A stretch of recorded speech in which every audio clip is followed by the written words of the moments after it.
This is the FireDawg Podcast.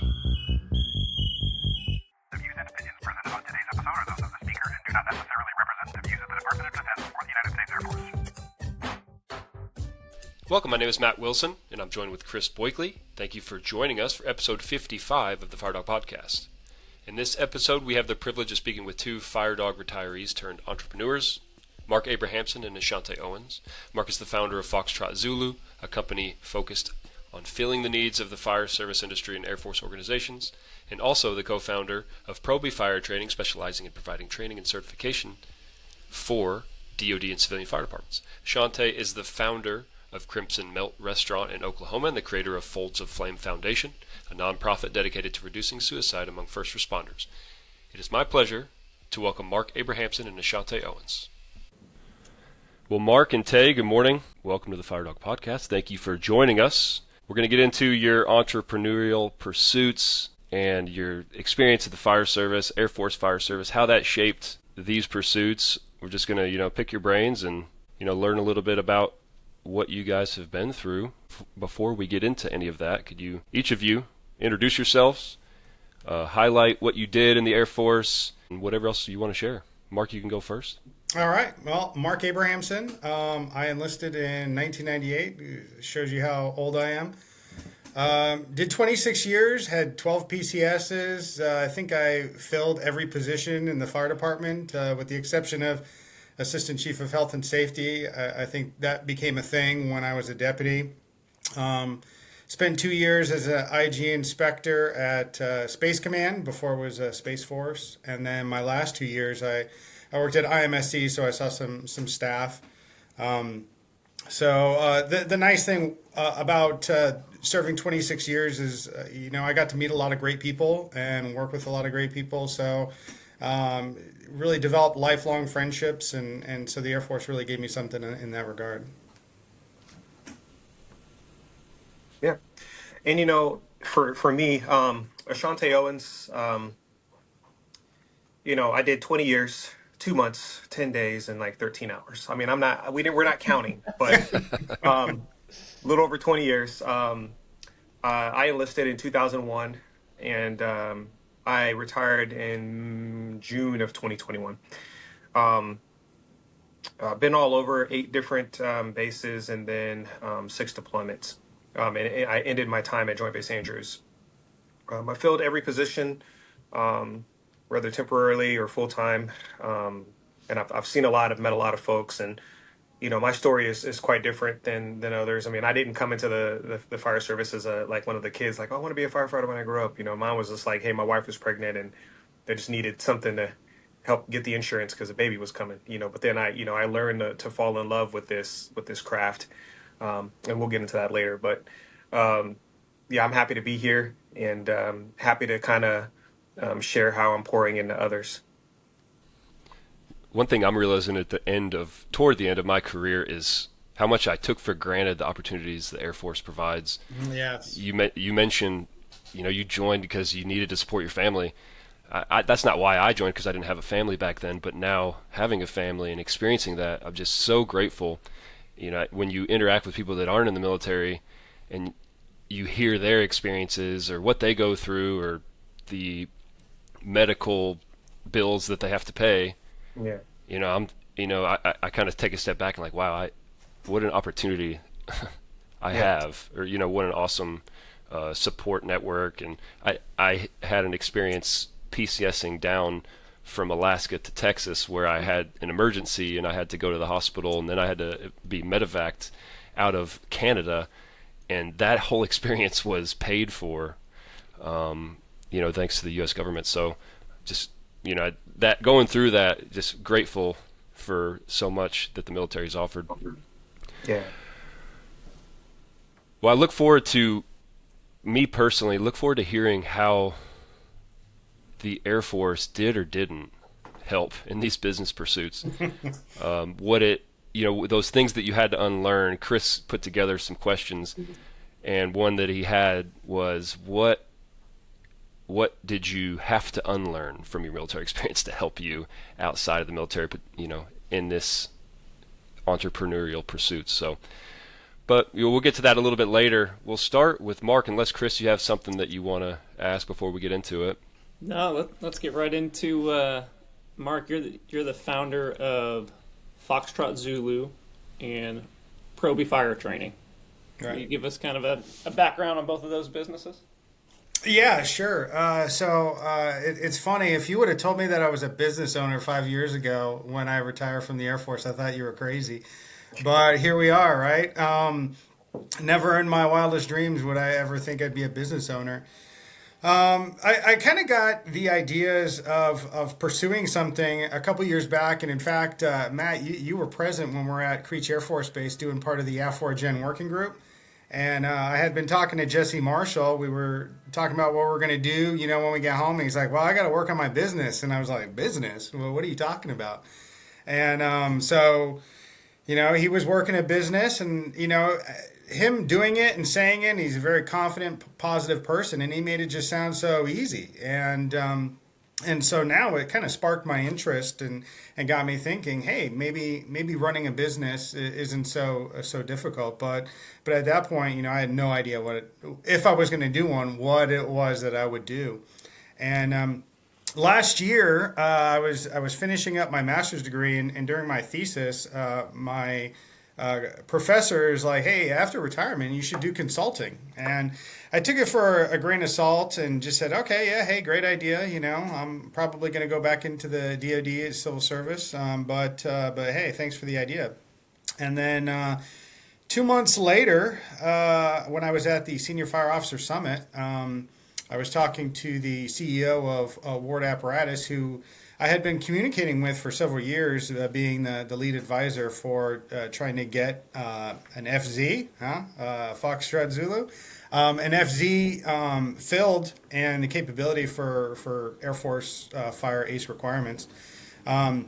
So he's like, hey, what are you doing after retirement? And I was like, I'm not 100% sure yet. And he's like, hey, I'd love you to come help me build out this program more. And at the time, I was like, well, I may not be looking for a full-time job right after. I may want to take a break, like everybody says, retire and then take a few months off before you get right back into it.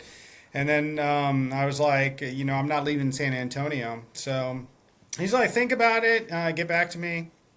And so later on, I was like, hey, you know what? Maybe it won't be such a bad idea if I did it, took the idea of consulting into it. So I put a proposal together of all kinds of projects that could be built around the program and had a meeting with the CEO, and he liked everything that I said. So starting in March, we just kind of started building it out, right? He'd give me his vision, and I'd start doing projects for him, really. And a part of Foxtrot Zulu as consulting is commercial program development. So if there's programs that are fire-centric, I can give that aspect of either being from the firefighter perspective or for the Air Force perspective. So that was a key piece of it.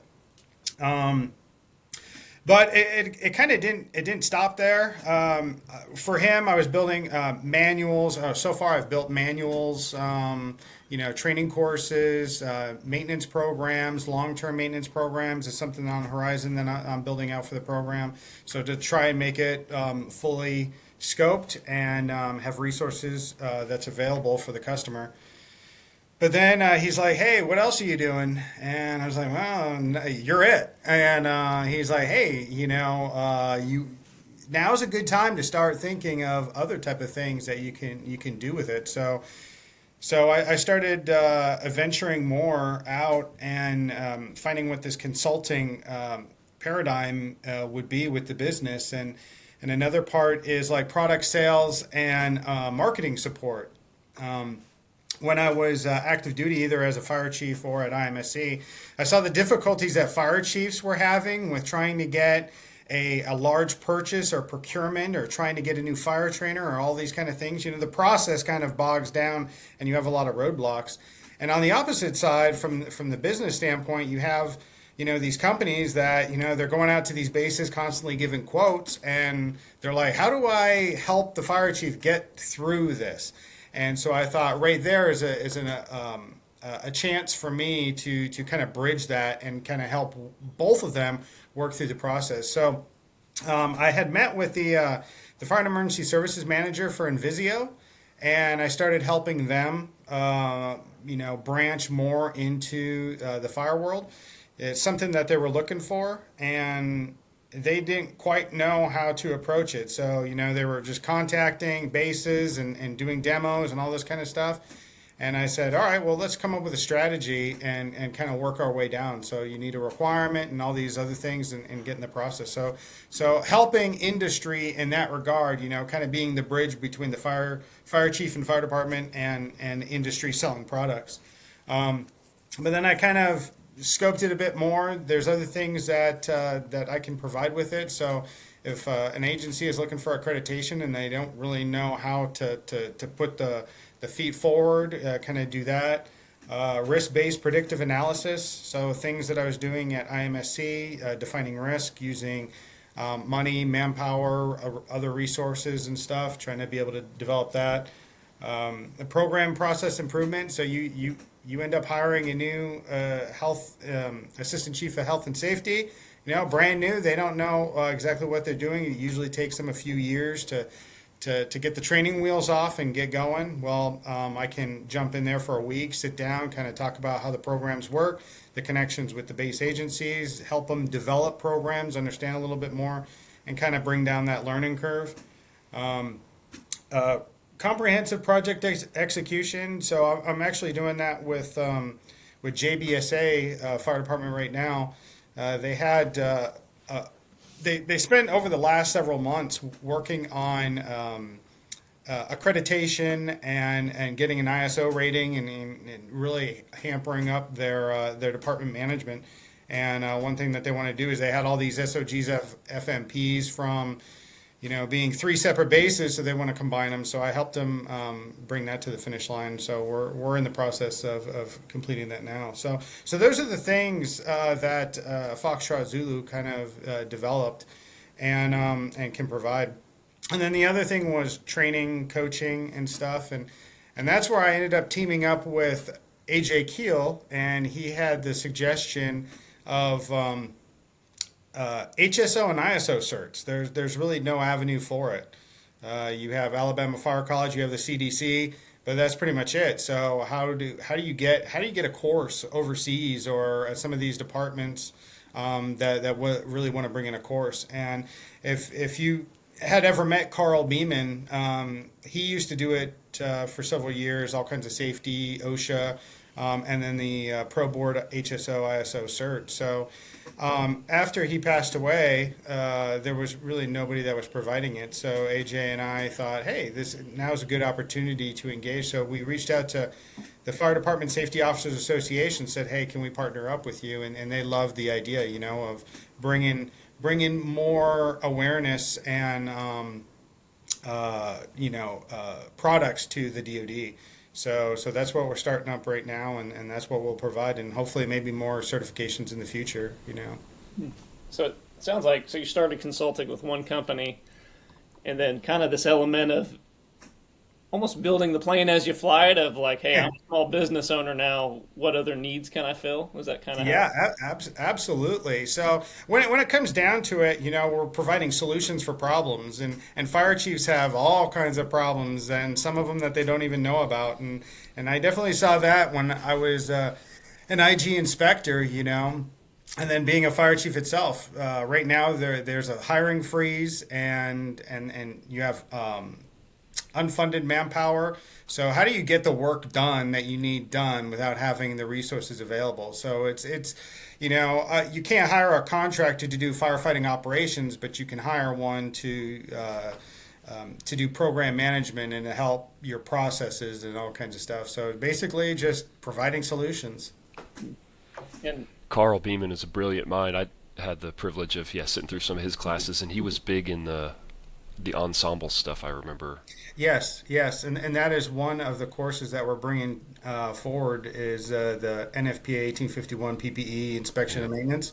So that's the HSO ISO Pro Board cert. So there's that, but then that PPE course, infection control, and then there's another one called 5 Reads. So he taught an OSHA courses as well, from what I understand. Yeah. And he's a guy that could make I don't want to say make safety fun, but make safety interesting.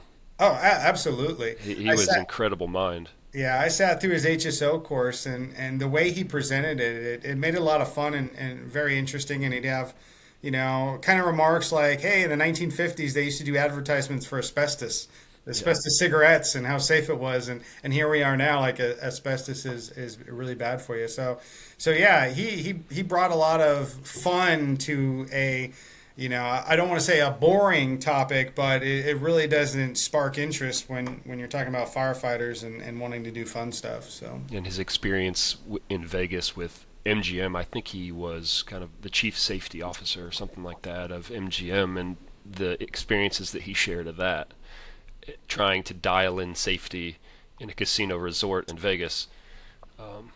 Those were some pretty cool stories, and it's crazy some things that people do out there, and it really drives home the importance of a position like what he had, but great experience for him to draw on in teaching.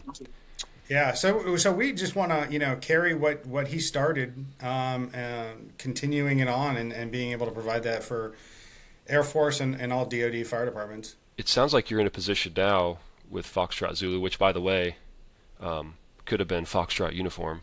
Right, but it could have. A story for another day. Yeah.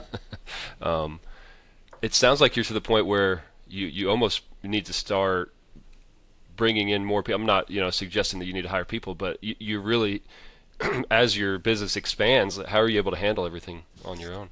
Well, so right now, yes, I'm building the airplane as I fly for Foxtrot Zulu. So there's a few retirees that I know, trusted, worked with. So I lean on them.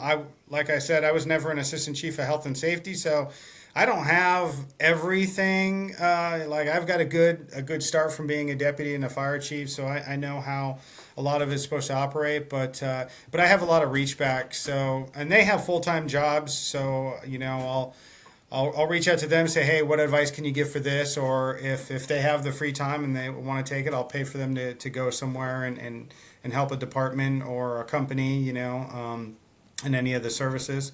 So there's people I lean on, but I think as I continue to grow, to get customers, clients, and the thing builds, eventually I'm going to have to hire more people and kind of bring this a little bit bigger than just my own personal business operating out of my home.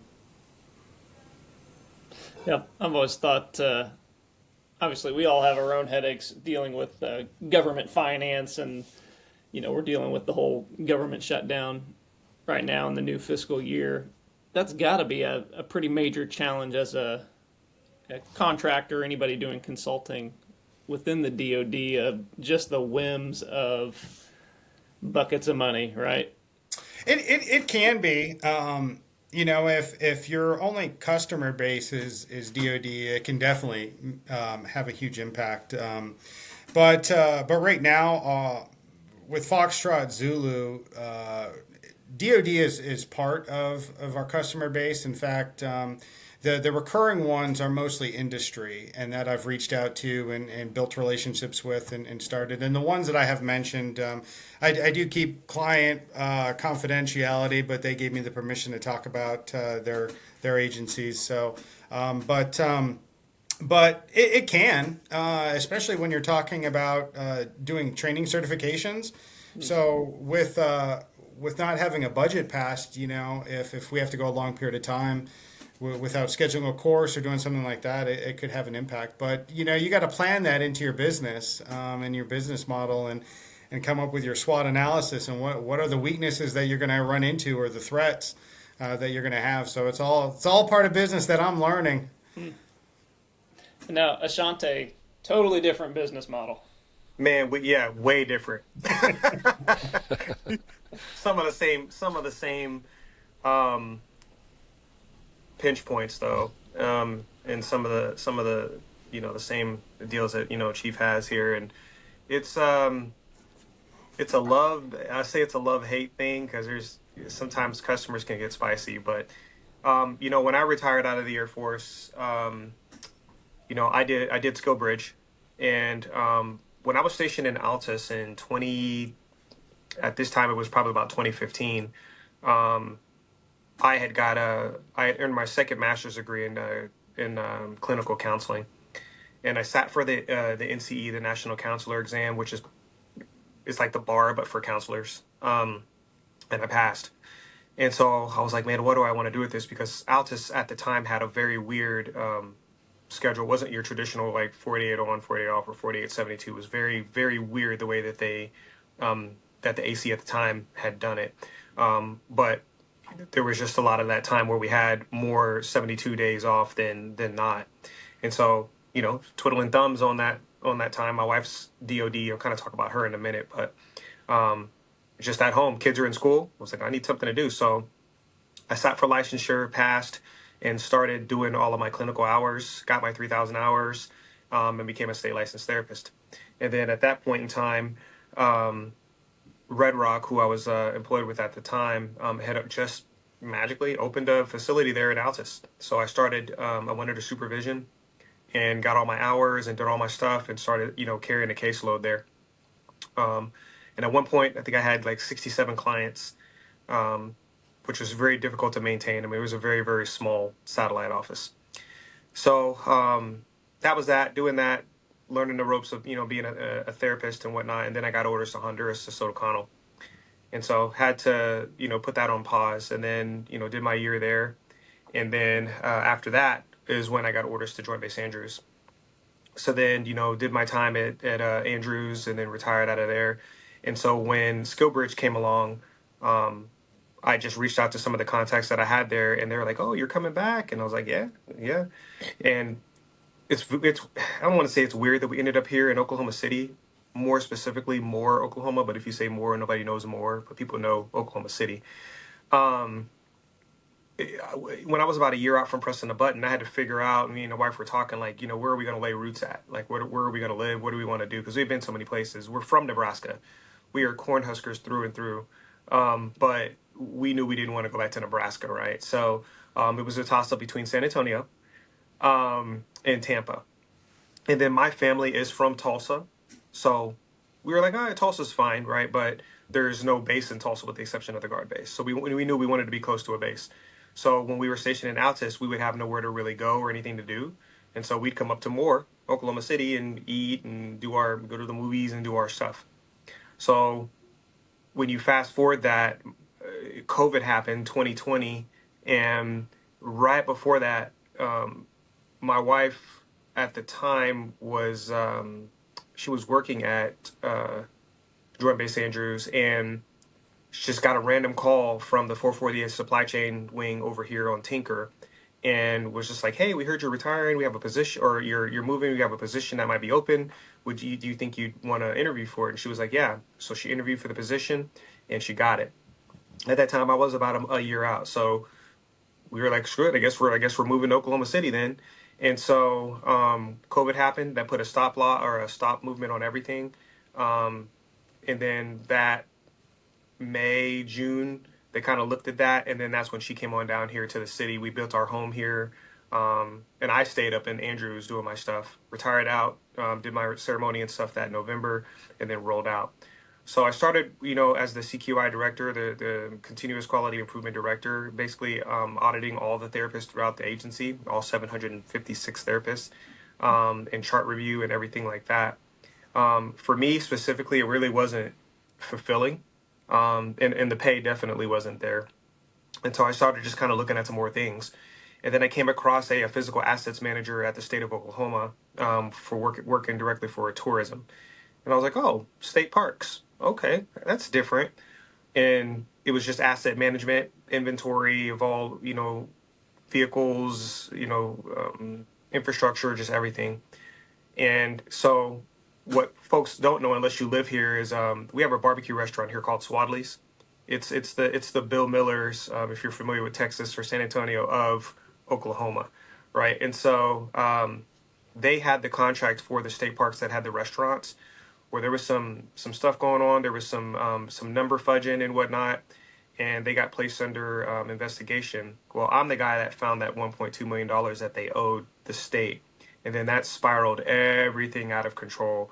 And next thing you know, the executive director got fired, the CFO got fired. They ended the contract with Swadley's, and it just really really blew up here. And so at that point, they were like, "Hey, you're really good at what you do," and I was like, "Well, only on Thursdays." And so uh, they were like, "Hey, would you like to be like a management specialist and start taking a look at our policies and whatnot?" And I said, "Yeah, I love that." And so started doing that, man. And I was in that role maybe 2 months, and then next thing you know, I got made chief of compliance, working directly for Governor Stitt. And at that point, then I was over all 36 state parks, all policy, all guidance, all safety, all everything for the parks. And so that role was fun. It was a good role, but I kind of felt like I wasn't really being fulfilled in that role, because all I would do is just travel to the state parks, look at their programs, talk to the park managers, the rangers, and just kind of just middle about. It was cool. You stay the night for free in the lodge or cabin or whatever. It was cool, but it really wasn't. I couldn't see myself doing that for 20 years, and so I started thinking to myself, like, I'm really tired of like working for other people, and what can I do? So that's where Crimson Melt was born. I remember an OU game was on a Saturday. It was like 2 p.m. The wife was like, "I'm gonna go take a nap." Man, she took like a 2 hour nap, and in that 2 hours, I had come up with a design concept, a logo, like concept, like everything of what I want to do, and it came with gourmet grilled cheese sandwiches. And the whole gourmet grilled cheese sandwich idea basically stemmed from just something I did in my house, and then also for my firefighters, throughout the department. And what it was is, people knows, well, at least where I was at, people knows when chief stays the night, chief cooks, or chief buys dinner, right? That's the experience that I had. And so people were like, "Hey, you're staying the night. What are you going to cook?" And I'm like, "I'm making us grilled cheese sandwiches." And they're like, "Okay." And I'm like, "Trust me, guys, this isn't normal." And I would find all sorts of stuff when we put all sorts of stuff on this grilled cheese, and it was like a foodie style sandwich. And so that's where the Crimson Melt idea really came from. We'd go on a call, we go on an in-flight or a ground emergency or something. It's 2 a.m. You're not going back to sleep. So it's like, "What are you gonna do?" Firefighters. We always got bread and butter and cheese in the fridge, in the shift fridge. We do. So I'm like, "We make a grilled cheese sandwich." So that's kind of like where it was born. And of course, B shift, it's like, well, what do they eat? The day before, they probably had a barbecue or something. You steal their food, so we throw some of their stuff on there. And so that's where the idea for the grilled cheese was born. And so Oklahoma, looking at all the comps and everything around here, we didn't have anything like that. We had Tom and Chi, but Tom and Chi was a little bit different. If you don't know them, they're from Shark Tank. I went there, thoroughly underwhelmed, under impressed, and I was like, "Man, we could do better." So that's where that was born. So then we have the what we call fully engulfed milkshakes, huge milkshakes with like whole piece of cake on top, whole piece of cheesecake on top, just all sorts of goodies in it. Like, it's, if you know Black Tap or the Yard Milkshake Bar or Crazy Mason, we're just like that, just on the fireside. So when you walk into the Crimson Melt, it looks like an old vintage Air Force firefighter station. We got a lot of vintage equipment in there, and stuff like that. I wanted to tell the story, the DoD firefighting story, right? And specifically the Air Force firefighting story, because a lot of people don't think about it, like, oh, I guess the DoD does have firefighters. We're kind of like a forgot about deal, especially to the public out here. And so the milkshakes was born kind of in a different light, a way different way. I had the initial idea and the concept of the restaurant was going to be cheesecake, because I'm a master cheesecake maker. I've been doing it for 25 years. But I knew that wouldn't yield me a really good, effective ROI, or return on investment. And so I was like, what can I do to, couple something with the sandwiches? And Oklahoma has a dessert market, but it's very basic. It's your Baskin Robbins. You might have a place that's localized that sells something that's a little bit more bougie, but not really to the level that I was thinking. And so I work for the WWE, and I've worked for the WWE now for about 9 years. And so we raise, my organization, which I'll talk about in a minute, we raise money for pediatric cancer and autism and a whole bunch of other things. And so it's called Mania Club, and more specifically, the Mania Club Champions of Hope. And in that time, we've raised about $300,000 for the V Foundation and the WWE and the Connors Cure.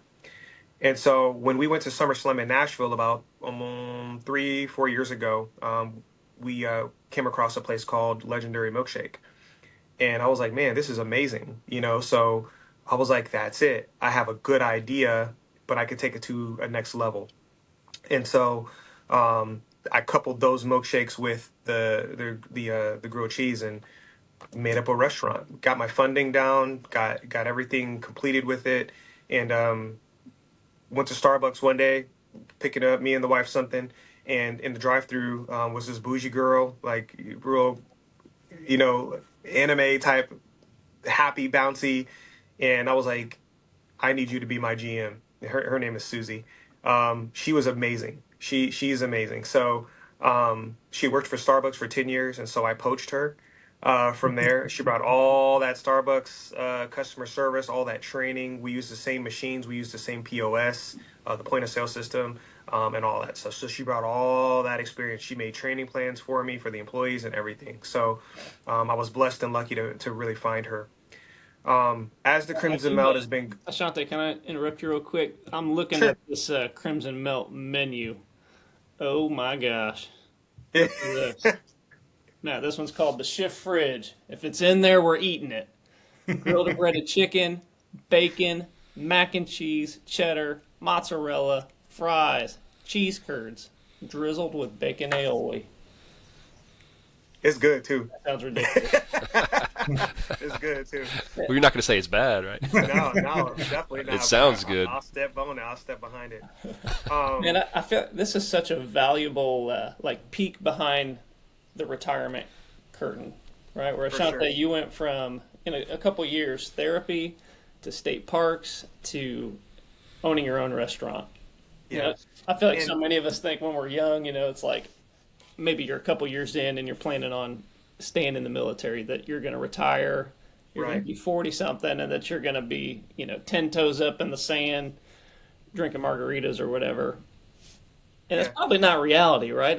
A pension at No. that age is nice, but it's still a very It- fixed income. You're still very young with Yeah. a lot. You need a sense of purpose too. Yeah. And that's so that's kind of the other part of this is I have a fervent belief that God wants me to pour into others, right? And He wants me to take care of people, especially my first responders. And so that's where the Folds of the Flame was born.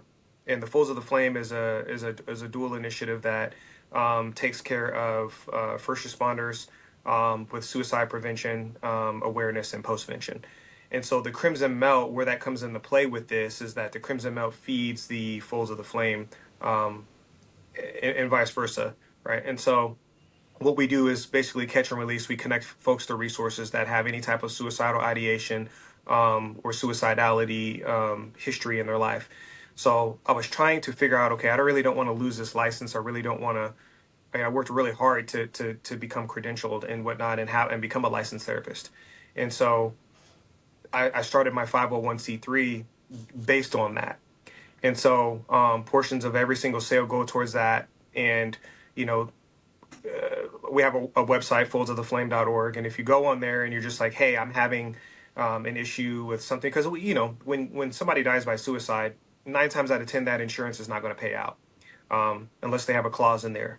And so providing for the immediacy of services for folks is important, right? Because somebody may have died, but you still got to keep the lights on. You still got to have food on your table. You still got to, life still has to happen until you deal with your affairs. And so our organization helps people in that immediate time. Maybe we do a grant or we do a stipend for folks to help pay some bills. But further than that, we help connect them to resources for the longevity of them as they start the transition of what is going to be a new life for them. So we partner with the Oklahoma State Firefighters Association with that initiative and all of our local departments. And folks know, because I'm trained in Safe Talk and mental health first aid, CAMS, which is like the collaborative assessment of multiple suicidality, in teaching departments and first responders what we call invitations, but the signs of what suicide looks like before it actually happens.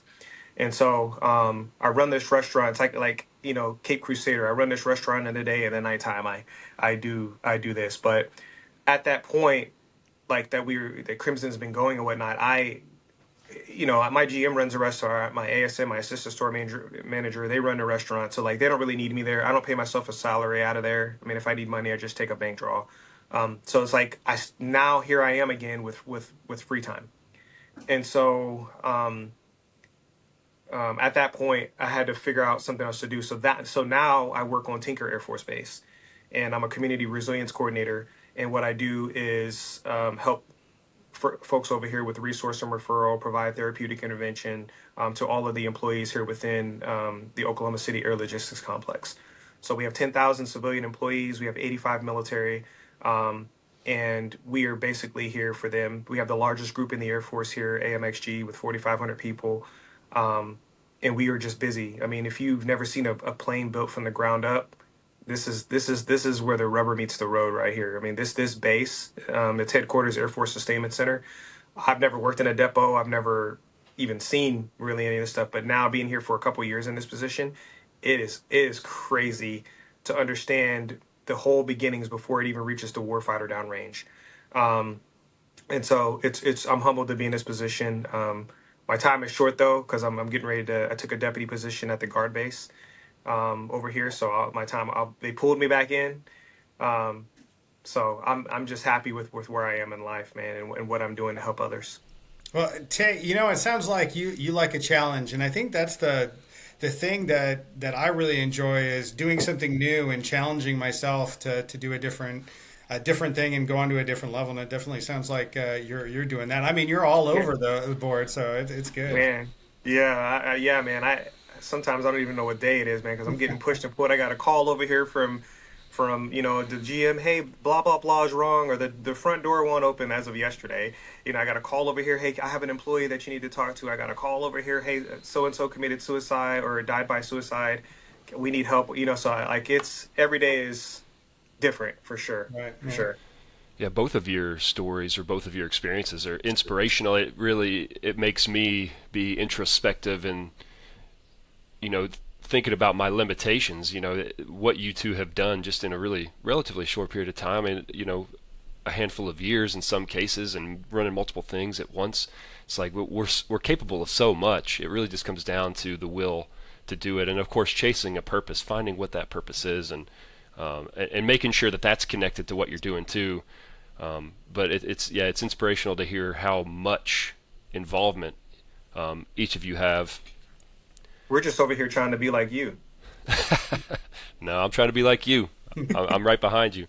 I don't know about the entrepreneurial sense. I'm not sure that I have that, but I think you two provide a great example of, we sometimes place limitations on ourselves, like, oh, that's too far out, that's unrealistic to try to go after. But I mean, look at you doing 3-4 things at once.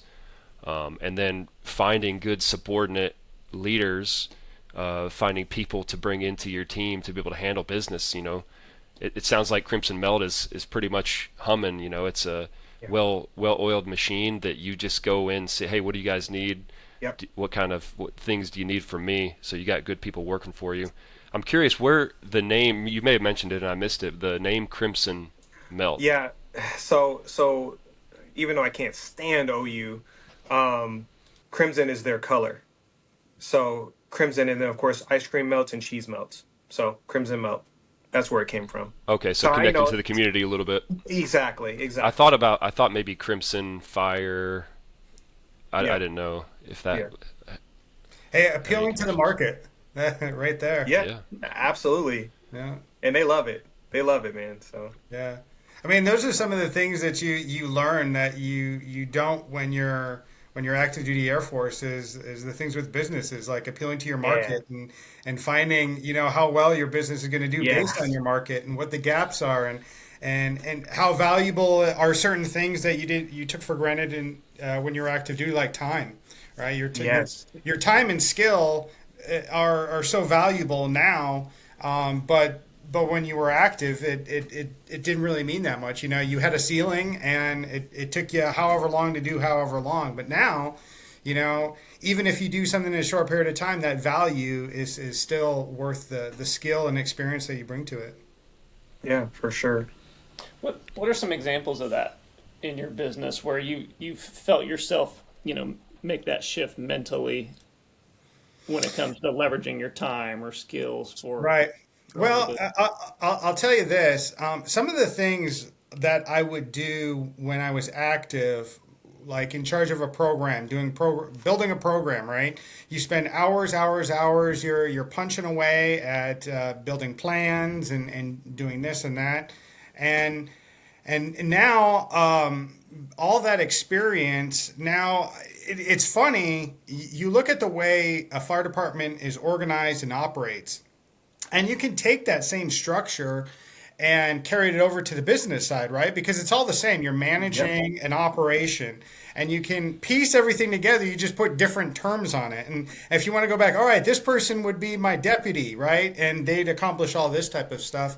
And you can build it out. So you have that. But where the time is like if something took me a whole day to do when I was active and now I'm like, all right, well I can punch that out in 1 hour.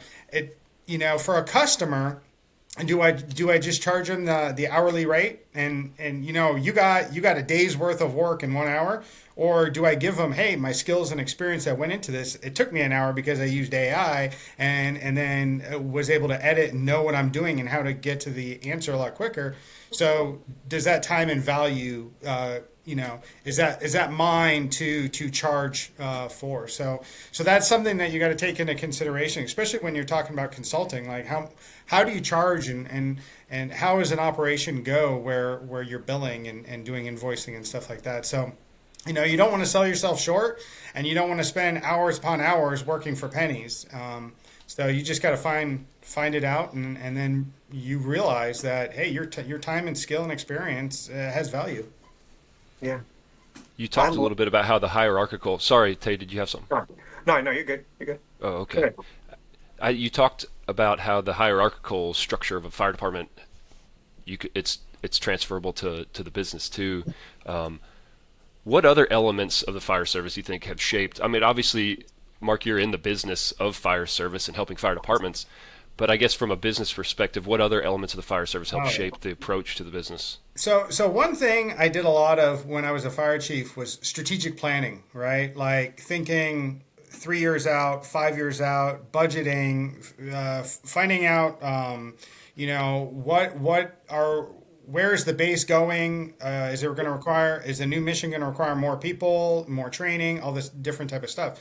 Well, it's the same stuff that I'm going through now. Like, okay, I got to build this. How is the process that are like Probie Fire Training is really where I'm putting a lot of my energy right now. And so how does that process work? And it was easy for me to map it out and plan it, just like I did a fire department, going all the way from, the time a customer has an inquiry about a course, all the way to, all right, they got their certifications and now we're doing a course review through quality control. So all those processes kind of lay on, and it's strategic planning. It just goes right in. And too, something that Tay had mentioned, recruiting people that are skilled in certain areas. Well, I was never at the schoolhouse. I was never a lead instructor. I did adjunct instructing at AFIT and so on, but that was never my forte. And nor about trying to do, training curriculum and all this other stuff. So AJ and I don't know if you guys heard about him, but his name's Robert Lanning. He just retired, Chief Lanning. We hired him, and now he's our training director, and he kind of leads all that type of stuff. So bringing in talent. Man, he retired like 3 days ago. You got yeah, we're quick. We need to be fast. Yeah, he was my first supervisor, man. I've known him for 25 years, man. Yeah, so he's you bring in talent. He knows how all that works, and it helps us. We need to learn more, so we're learning from him, and yeah, so it's going to be good. Well, the model is there to really get after. Yeah, that you bring up great points. Strategic planning, risk assessment, community risk assessment, standard to cover, just like those foundational things in the fire service are transferable to anything. I think the fire service does a really good job with that, and we do a good job with that in the Air Force Fire Service.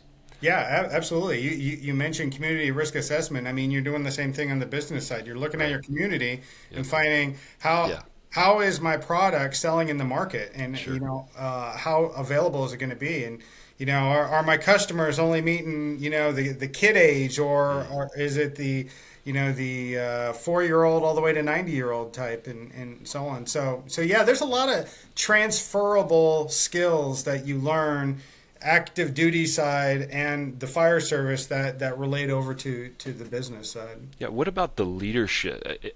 It feels to me that the Air Force does a great job in teaching, foundational leadership principles. Of course, leadership, like anything else, is learned through experience. You have to do it to get good at it and to dial in some of those theories. How do you think that has helped in business? Well, I would say Oh, for go me ahead. specifically, yeah, for me specifically, leadership directly impacts customer um, satisfaction in my line of work, right? And so it's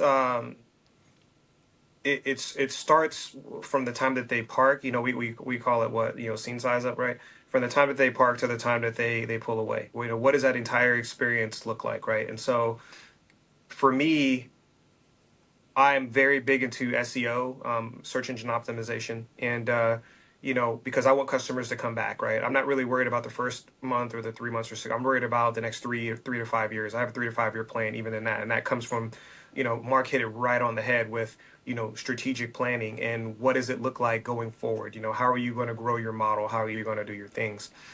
And so the leadership for me, we all go through different forms of leadership. We all experience good and bad leaders, right? And for me, I've learned more from bad leaders than I have good leaders, right? And so it's translated very well because hell, even my managers, they all get Kelly days, right? And their Kelly day, they get a day off, because those nights and those weekends are long and they're hard. And when you're making, you know, you know, um, 2,000, 3,000 sandwiches a week, and you just go, go, go, it's tiring. It's not hard, but it's just tiring. And so, I give them a Kelly day, and I brought them fully into the fire world of what we do. We also have a monthly staff meeting, and we have a biweekly staff meeting with this staff. So the monthly staff meeting is just with management, and then biweekly is with the staff. And so that's where, for us, we go over those Google reviews, we go over training, we go over cleanliness and health department stuff, and we let folks know what's going on, what's happening, what's upcoming, what new sandwiches, all the things, right? So the leadership of that and being at the helm of that ship, I can't stress enough that it matters. Because me, I don't work at the restaurant here. If they ever see me working at the restaurant, it's because one of my managers needed some time off for something. Like I'll be working Saturday because it's Brittany's birthday. So other than that, I'm not there, right? But it's important for me to show a presence. I go often, and I like to mess with them and challenge them. I bet you I can make this shake faster than you, and they just love it, right? But they want to see the presence. They like the structure, and it's important that you lead from the front with them, right? So, yeah, it's good. And when we talk a lot in the military about empowerment, delegation, and Dante, I'm struck by your vastly different lines of effort in your life, from the nonprofit to a restaurant to still working full time on base. You're ready to pivot to the deputy position you mentioned. Are there specific systems or processes that you've pulled from your time in the military that enable you to, delegate to that level? Sure. Yeah. Being an MTI, you learn how to time management real quick, and then going through just my time in the service in general, you learn how to time management and delegate together. I'm an expert at it, and I've learned how to really leverage people's strengths, and also even more so leverage their weaknesses. Right? Like I love a strength. Don't get me wrong, but I love a weakness more. Right? Because that means that there's something there that I can develop. Not that I can't develop a strength, but developing a weakness is better, right? I like to turn that into a strength, right? So when you said earlier, a well-oiled machine, that's what we are. And it didn't start out like that. Man, if y'all could see grand opening night, we had 3.5 hour wait times. I mean, it was, we just didn't know what we were doing, man. It was off the chain. But you fast forward to, us being open, working on year 3 here, we've got it down pat. And, it's my past and everything, being able to juggle one thing. I mean, I can walk and chew bubble gum, right? It's about putting people in the right places, in the right positions. I mean, I'm in the middle of opening another restaurant right now, and it's a completely new concept called the Oklahoma Milkshake Factory. And so that I'm attacking, not knowing what I know now. I wish I would have knew a couple years later. I'm attacking it from a very high level, to the point where the governor is involved, the mayor of Oklahoma City is involved, the Oklahoma City Thunder are involved, because it's going to be a destination spot. So as Mark said, you kind of grow every day. You kind of learn every day what's needed and what's not. And so, people are like, man, when do you sleep? I'm like, I get plenty of sleep. I just played Assassin's Creed just a few hours ago before I went to sleep. I'm good, slicing and dicing, I was in the city. Spider-Man needed me. So like, it's all about being comfortable with the people that you put in your positions. So You bring up a good point about facing challenges. We talk about all the great, but I'm sure that you've both encountered a whole lot of challenges, especially in the initial stages of creating these. I think it's probably important. I'm assuming here, of course, but I think that's just a good lesson to convey to people who aspire to do the same things as you. Is you're going to encounter challenges. It's important to I guess see the light at the end of the tunnel and to endure through those challenges and to stay positive through the experience, right? Yeah, I would say it can be a bit intimidating, and I think anybody that's starting out, you got a good idea. If you're not sure of what you can do with it, you may never take that second step, and that's probably what a lot of people go through, especially during You the have to military. be willing to fail, right? You have to be willing to Yeah. fall and fail and get up and try again. But it's kind of leaning on resources, just like they teach you in the Air Force. So one thing that I did before I retired is I did the Boots to Business course, right?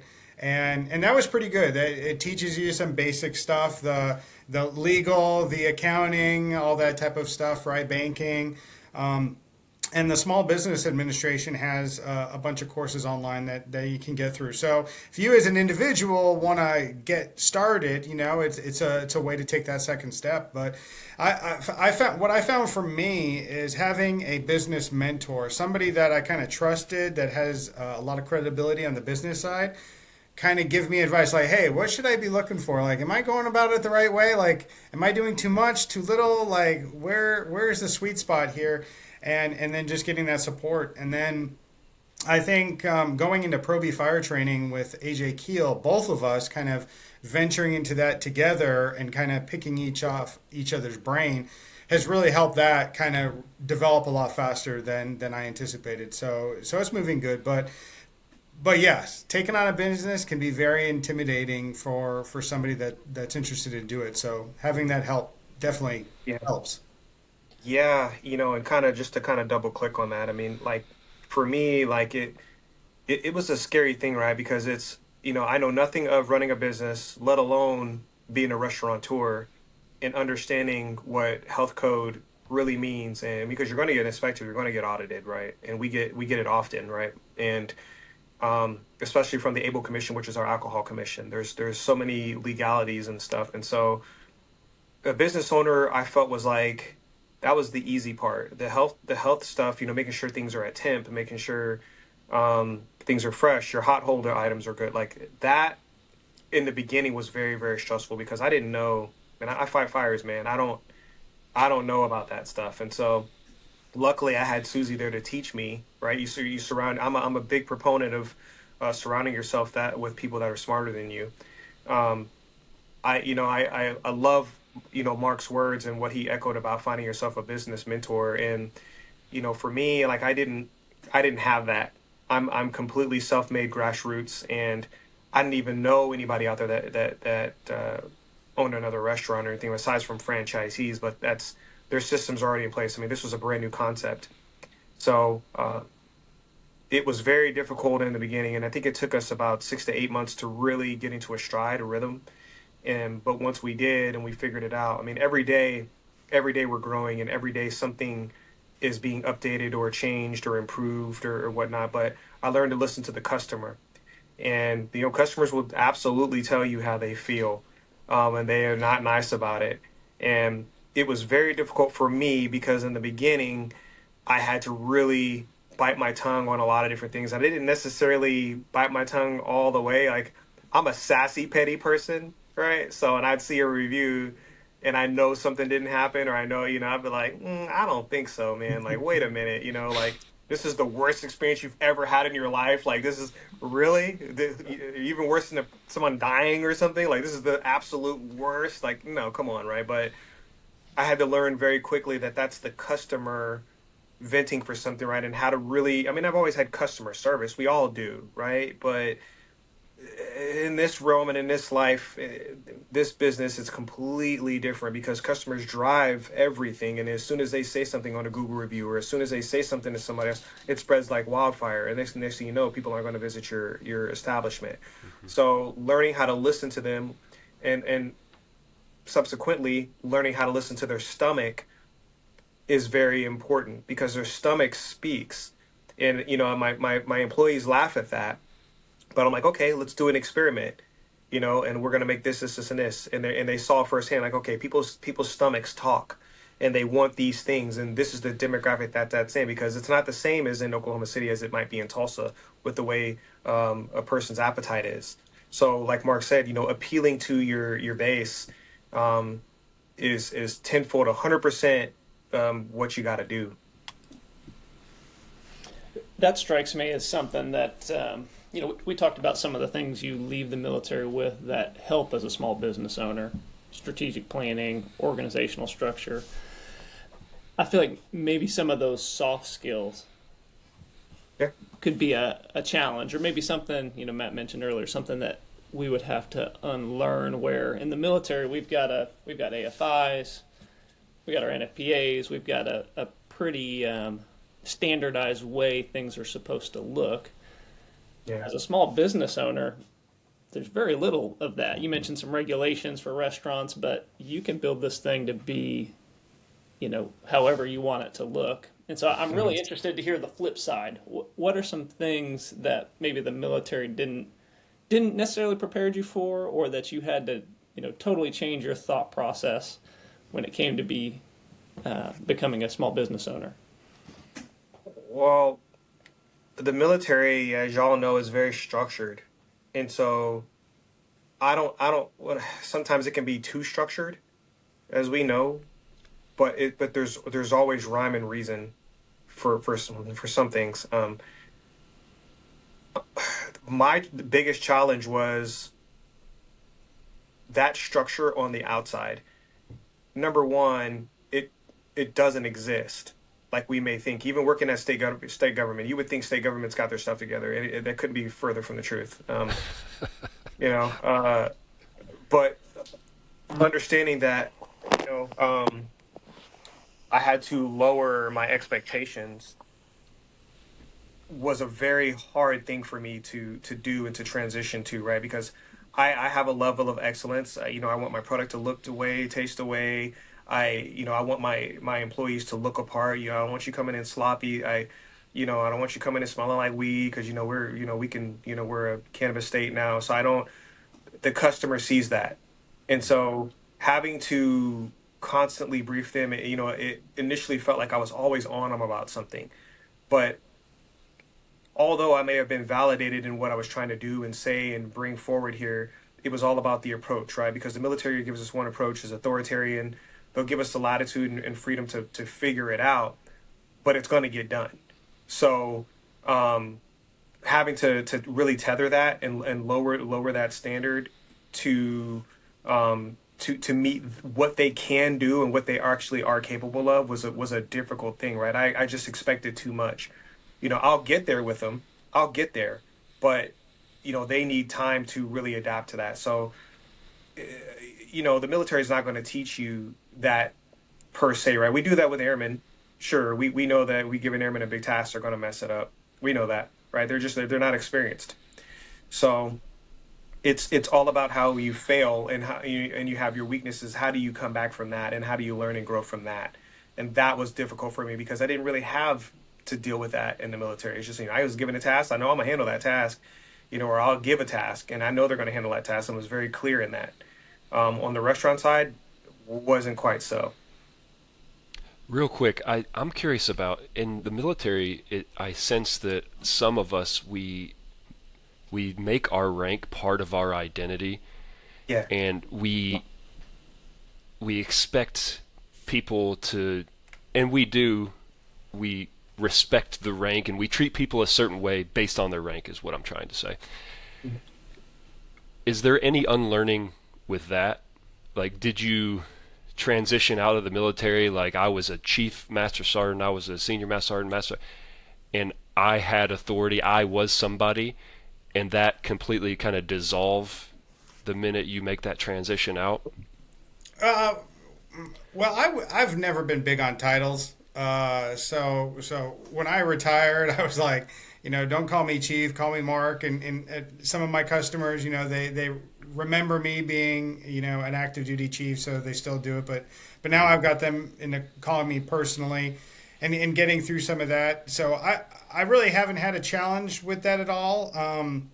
It hasn't endured on anything that so the transition was easy for you then? Yeah, absolutely. But I think that's just a personality trait in some people, and that's how they are. Right. There's something that you work. It's intoxicating. I think it's easy in the military to be intoxicated by that. Like, oh man, I'm somebody. I got a couple of rooftops, because I can even sense it. As an E8, I can sense that people treat me different when I go places, and I think if you're not conscious of that, you could really let that become a part of your identity, and and I wonder about that transition out, and like, oh man, now I'm kind of nobody. I've lost that identity a bit. Yeah, I think when you're active, it definitely helps in getting stuff accomplished, right? Sure. I used to use my rank all the time to help airmen out, when they had finance problems or PCS problems or whatever. Once you retire, you got to know that they don't care you're a retired master sergeant, chief, or whatnot. You're the same customer as anybody else at the bank. So that's not a big deal. To me, I think the biggest part is just the way you communicate with your customers. I still kind of approach them as like I had my leadership when I was active duty. So the communication wise goes the same. Treat them with respect and all that, regardless of a title or whatever. If I'm talking to the CEO of the company, I'm going to talk to the floor manager or the technician working on the vehicle the exact same way. Be professional and so on. Not like, hey, yeah, you're at this level. I'm kind of eye to eye with the CEO. That's not the way I approach it. So yeah, and it's the same with me. Like I try not to take myself too seriously in that light. I've never, we say drink the Kool-Aid, but I'm a therapist, man, so it's easy for me to turn on and turn off. I mean, we all got to get in that mode when it's time to get in that mode, right? Mm-hmm. And flex when we need to. But like Mark said, like especially when you hit this other side of the street here, they don't care at all. They don't even know what it is. I was an NCO of the year, and I was like, what's an NCO? What does that mean? What is that? And they really. Did you go to Afghanistan or not? Like did you fight in combat or not? Yeah, everybody's like, oh, you're in the Air Force. What plane did you fly? Right. And it's yeah. just like, did you shoot anybody down? Yeah, No. yeah. So they don't, and you can explain it, and they'll be like, oh, aha, that's cool, but they don't care, right? But right. what they do care about and what they do remember is how you treated them. Sure. So sure. Yeah. Well, we're coming up on an hour, gentlemen. There's one point that I would really like to end this on, and that's what advice would you give to a firefighter or military member who aspires to start their own venture, their own side hustle? if there was one piece of advice, I know that's probably hard to do. There's probably a whole lot, but what would you tell them? Don't be intimidated by the process of it, even though they don't know anything about business. It's learn in baby steps, one step at a time, and they'll eventually get there. But just make sure they're planning and do their homework, and they'll gradually get through it. But don't give up right from the get go just because it seems like too big to chew. Yeah. And likewise, it's especially if you have a skill and you there's something that you feel like you can give folks. The business part is actually quite easy. Establishing an LLC and getting your stuff going and getting whatever modality down on paper, your business plan, your financial model. That's all easy stuff, right? And anybody that is doing that right now that needs help with that, I write business plans and financial models. So I can send me an email. We can. I don't know how you post the emails and stuff, but I'll be willing to help anybody. But understanding that it's okay to take a leap. It's a very scary thing. Obviously, the number one issue when anybody ever starts business is going to be money. How do we get money? We can also help with that. If you have an idea and you feel like you can make an impact, especially when it deals with other people, it doesn't matter what the business is. I've helped many chiefs, establish something for themselves. And so don't be afraid, just like Mark said, to step out on the limb, because you know what, if you fail, then okay, you're still going to work up, you're still going to wake up, and you're still going to have your life, and you're still going to be able to do your things, right? But what if you don't?